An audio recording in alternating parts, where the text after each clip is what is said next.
Picture this. Beautiful spring morning. Sun is shining, signs of life are popping up all around you. The flowers are blooming, new leaves appearing on the trees. Even better, you've got seedlings grown under the perfect conditions for weeks, ready to transplant outside into the garden.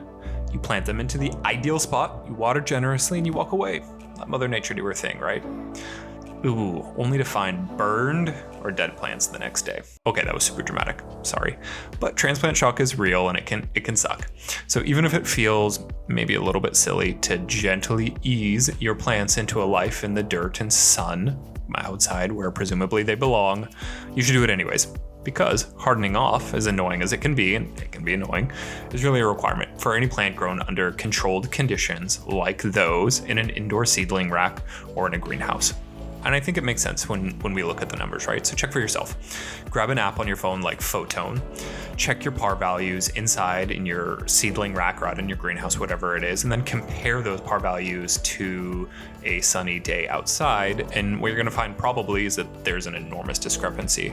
And it's kind of ridiculous to think that we can just take the plants from A and immediately put them in B and they're gonna thrive. What is hardening off? So hardening off is a step in the growing process where plants grown under those controlled conditions are gradually, intentionally acclimated to the environmental factors outdoors prior to transplant.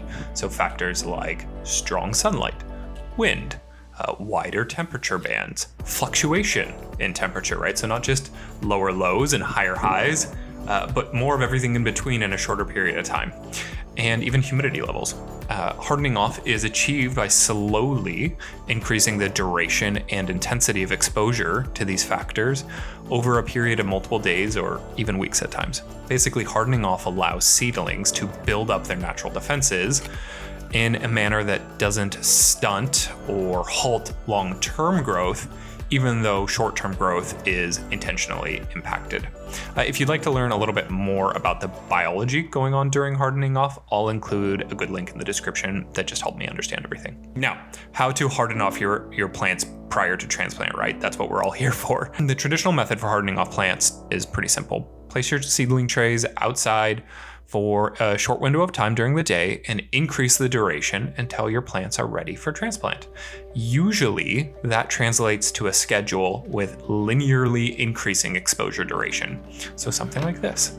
Say on day 0, you acknowledge, hey, my seedlings, they need to be moved outside or they're gonna become root bound. They're getting too big for their containers. On day 1, you place those containers, that seedling tray, whatever it is, for 1 hour outdoors in a protected location like, say, the front porch.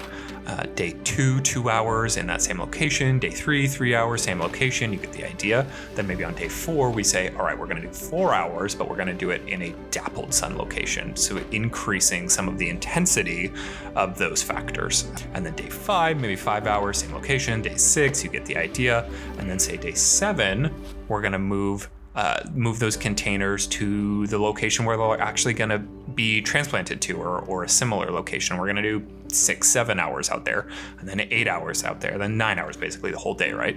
And then at some point, maybe day 10, we're gonna extend that exposure into the cooler evening or night hours.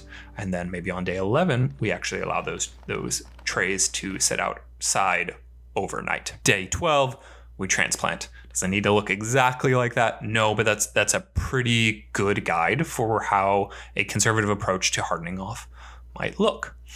As a side note, it can be really good to get some of your garden chores done while the plants are hardening off, right? So grab that trimmer and hit those overgrown bushes, load up the compost pile with some good nitrogens and carbons. Got to make sure the worm bin is well fed, of course. There's any number of things that you could do in the garden, right? And this hardening off process is a good forcing function to make sure you're getting to everything.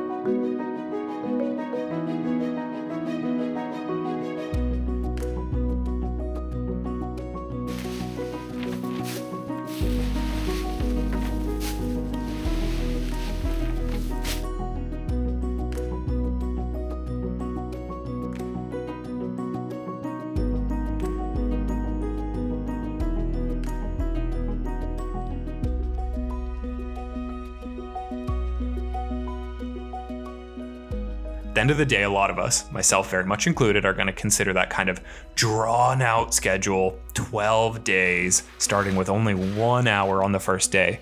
And we're going to probably decide that that looks a little bit crazy. It's too tedious. It's untenable for anyone with a job that requires leaving the home, right? Like how are you going to make sure that you're moving your plants in and out on a 1 to 2 hour schedule in the beginning?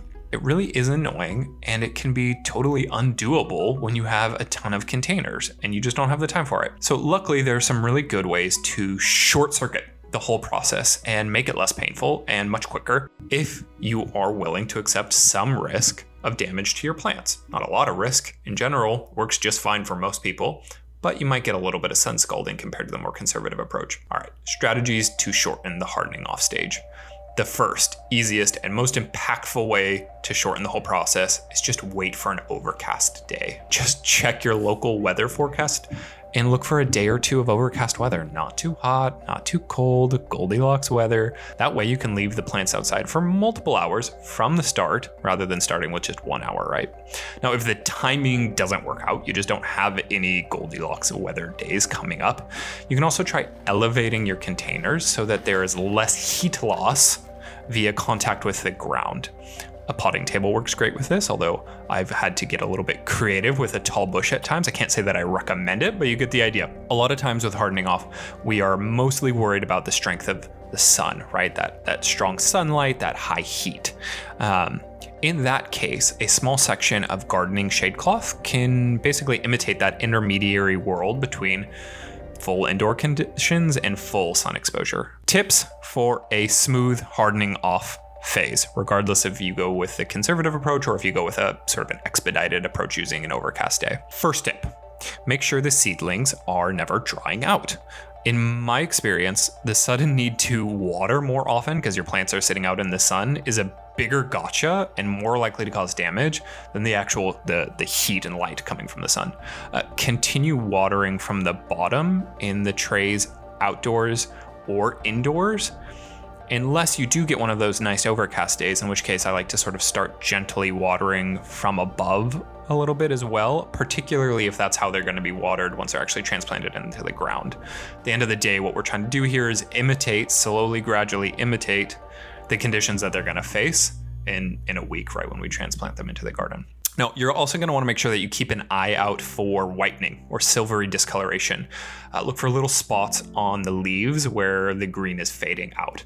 That's a surefire sign that the sun is beginning to scald your plants and that you're maybe moving a little bit too fast. Maybe you care, maybe you don't. You also want to try not to start hardening off on a particularly hot day or a day where there's a high chance of frost, right? We're not looking for those outlier days, we're looking for those median days. Definitely take advantage of mornings and evenings when the sun is relatively weak. And finally, yes, the ever important question, even cold weather plants like your lettuce and your greens must be hardened off. Okay, how do you know when your plants are hardened off and ready to transplant?